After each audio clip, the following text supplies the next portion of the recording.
నిన్న నైటు వెంకటరామరెడ్డి మన BRS MLC గారు ఒక పెద్ద కాంట్రాక్టర్ ఆయన కొడుకు భరత్ రాజ్ రెడ్డి, అదేవిధంగా ఆయన కొంత ఫ్రెండ్స్ సహా మంగళాడ్ పోలీస్ స్టేషన్ పోలీస్ అధికారులు అరెస్ట్ చేసినారు.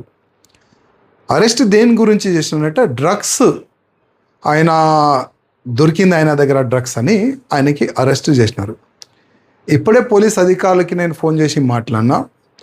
ఈ కన్జ్యూమర్ దాంట్లో ఈ భరత్ రాజ్ రెడ్డి ఉన్నాడు అని వాళ్ళు ఆ విధంగా నాకు చెప్పినారు. ఈ భరత్ రాజ్ రెడ్డి ఇంటికి పోలీసు వాళ్ళు వెళ్ళి కూడా నోటీస్ కూడా ఇచ్చినారు. నోటీస్ ఇచ్చినారంటే నాకు అర్థమవుతలేదు. డ్రగ్స్ అంటేనే ఒక పెద్ద క్రైమ్. ఎవరి దగ్గరైనా కూడా ఒక సాధారణ వ్యక్తి దగ్గర డ్రగ్స్ దొరికితే ఇమీడియట్ బొక్కలు ఎరగొట్టి ఎక్కడి నుంచి తెచ్చిండు డ్రగ్స్, ఎవరు అమ్మిండు, ఎంతమంది తీసుకున్నారు మొత్తం డాటా తీస్తారు.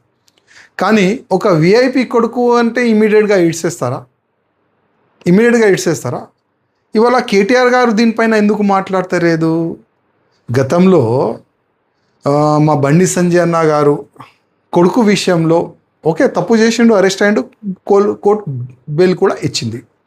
కానీ మీడియాలో కానీ పబ్లిక్లో కానీ ఎంత తమాషా చేసిండు ఈ కేటీఆర్.